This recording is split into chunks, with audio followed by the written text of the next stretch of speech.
Hello friends, welcome back to Lakshmi இல்லம். இன்னைக்கு நம்ம வீடியோவில் சூப்பரான ட்ரெடிஷ்னலான ஸ்வீட் தாங்க பண்ண போகிறோம். பால் கொழுக்கட்டை எப்படி பண்ணுறதுன்னு பார்க்கலாம். இதை உங்கள் வீட்டில் நீங்களும் ஈஸியாக ட்ரை பண்ணலாங்க. கண்டிப்பாக ட்ரை பண்ணி பாருங்கள்.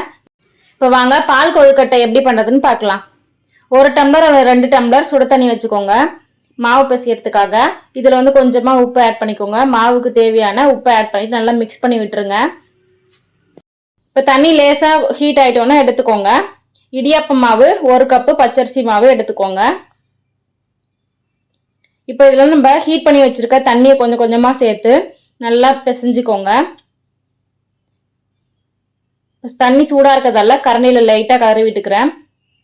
இப்போ லேசாக ஆறணுன்னா நம்ம கையால் பிசைஞ்சு எடுத்துக்கலாம். அதிகமாக தண்ணி சேர்க்காம கொஞ்சம் கொஞ்சமாக தண்ணி சேர்த்துட்டு நல்லா பிசைஞ்சுக்கோங்க. ஒரு கட்டியான பதத்துக்கு பிசைஞ்சு எடுத்துக்கலாம். பாருங்கள், சுடு தண்ணி நல்லா ஆறிடுச்சு. மாவு ஆறிட்டோன்னே நம்ம கையாலே நல்லா பிசைஞ்சு எடுத்துக்கலாம். இப்போ இந்த மாதிரி பிசைஞ்சு எடுத்துக்கோங்க. சாஃப்டாகவும் இருக்கணும், ரொம்பவும் தண்ணியாகவும் இருக்கக்கூடாது. இந்த அளவுக்கு நல்லா மாவு பிசைஞ்சு எடுத்துக்கோங்க.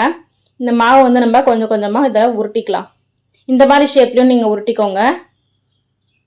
இதே மாதிரி எல்லா மாவுமே உருட்டிக்கோங்க. அப்படிலாம் நீங்கள் நீட் ஷேப்லையும் உருட்டி எடுத்துக்கலாம். ரொம்பவே ஈஸியான ரெசிபிங்க. கண்டிப்பாக நீங்களும் உங்கள் வீட்டில் ட்ரை பண்ணி பாருங்கள். ஃப்ரெண்ட்ஸ், இந்த சேனல் நீங்கள் இன்னும் சப்ஸ்கிரைப் பண்ணலாம், மறக்காமல் சப்ஸ்கிரைப் பண்ணிக்கோங்க. அப்படி பக்கத்தில் இருக்க பெல் ஐக்கானையும் கிளிக் பண்ணிக்கோங்க. பாருங்கள், எல்லாத்தையுமே நான் இதை மாதிரி உருட்டி எடுத்துக்கிறேன். இந்த மாதிரி ஷேப்லையும் நீங்கள் உருட்டி எடுத்துக்கோங்க. எல்லாத்தையுமே இதை மாதிரி உருட்டி எடுத்துக்கலாம். அடுத்தது நம்ம வேக வைக்கிறதுக்காக அந்த கப் அளவில் 2 கப்பு தண்ணி எடுத்துக்கோங்க. 2 கப்பு அப்படிலாம் 2.5 கப்பு தண்ணி எடுத்துக்கோங்க. இப்போ தண்ணி நல்லா லேசாக ஹீட் ஆகிடுச்சு பாருங்கள். நல்லா இது மாதிரி கொதி வந்தோடனே நம்ம ரவுண்ட் ஷேப்பில் உருட்டி எடுத்து வச்சிருக்கோம் இல்லையா மாவு கொழுக்கட்டை, அதை இதில் சேர்த்துக்கலாம். எல்லாத்தையுமே இதில் ஆட் பண்ணிக்கோங்க. கறி விடாமல் அடுப்பை சிம்மில் வச்சுட்டு தட்டு போட்டு மூடிடுங்க. தட்டு ஃபுல்லாக மூடாமல் இந்த மாதிரி கேப் விட்டு மூடுங்க.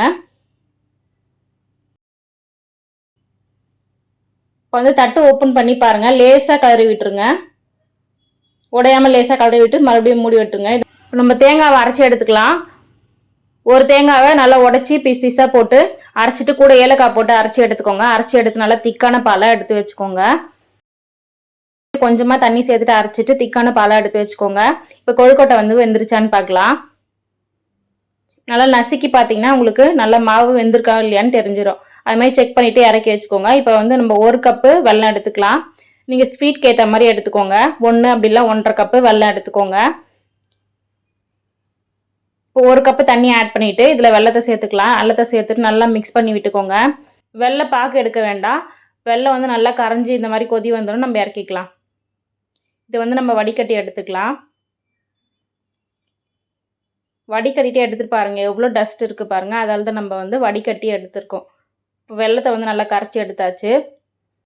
இப்போ ஸ்டவ் ஆன் பண்ணிவிட்டு அடுப்பை சிம்மில் வச்சுட்டு இந்த வேக வச்ச கொழுக்கட்டையில் வெள்ளை தண்ணியை சேர்த்துக்கலாம். ஃப்ரெண்ட்ஸ், இந்த சேனல் இன்னும் சப்ஸ்கிரைப் பண்ணலாம், மறக்காமல் சப்ஸ்கிரைப் பண்ணிக்கோங்க. அப்படியே பக்கத்தில் இருக்க பெல் ஐக்கானே கிளிக் பண்ணிக்கோங்க. இப்போ பாருங்க, நல்லா தலை கொதி வந்துடுச்சு. இந்த ஸ்டேஜில் நம்ம எடுத்து வச்சிருக்க தேங்காய் பாலை இதில் ஆட் பண்ணிக்கலாம். தேங்காய் பால் ஆட் பண்ணிவிட்டு நல்லா மிக்ஸ் பண்ணி விட்டுக்கோங்க. கொழுக்கட்டெல்லாம் உடையாத அளவுக்கு நல்லா மிக்ஸ் பண்ணிக்கோங்க. கூடவே கொஞ்சமாக தேங்காய் திருகி ஆட் பண்ணிக்கோங்க. உங்களுக்கு சாப்பிடும்போது தேங்காய் சூப்பராக இருக்கும். உடையாமல் நல்லா லேசாக மிக்ஸ் பண்ணி விட்டுக்கோங்க. அடுப்பை சிம்லேயே வச்சுக்கோங்க. இதில் திக்னஸ்க்காக 1/2 கப்பு பச்சரிசி மாவு தண்ணியில் மிக்ஸ் பண்ணி சேர்த்துக்கோங்க. உங்களுக்கு நல்லா திக்காக இருக்கும், சாப்பிடும்போது நல்லாயிருக்கும். தேங்காய் பால் ஊற்றி நல்லா கொதி வந்தோடனே இந்த மாவை கரைச்சி இதில் ஊற்றிக்கோங்க. ஊற்றிட்டு நல்லா மிக்ஸ் பண்ணிகிட்டே இருங்க. ஸ்வீட் தெரியறதுக்காக ஒரு பிஞ்சு உப்பு ஆட் பண்ணிக்கோங்க. நல்லா இது மாதிரி திக்காக வர வரைக்கும் மிக்ஸ் பண்ணிகிட்டே இருங்க. இப்போ பாருங்கள், சூப்பராக பால் கொழுக்கட்டை ரெடி ஆகிடுச்சு. இந்த மாதிரி திக்னஸ் வந்தோடனே அடுப்பை ஆஃப் பண்ணிவிடுங்க. சூப்பராக பால் கொழுக்கட்டை ரெடி ஆகிடுச்சு. இன்றைக்கி நம்ம வீடியோவில் பால் கொழுக்கட்டை எப்படி பண்ணுறதுன்னு பார்த்தோம்.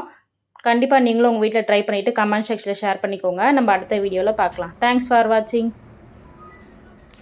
நம்ம லக்ஷ்மி இல்லம் சேனலை சப்ஸ்கிரைப் பண்ணுங்கள், லைக் பண்ணுங்கள், ஷேர் பண்ணுங்கள், கமெண்ட் பண்ணுங்கள். மறக்காமல் அந்த பெல் ஐக்கானை கிளிக் பண்ணி ஆல் போட்டு ப்ரெஸ் பண்ணிக்கோங்க.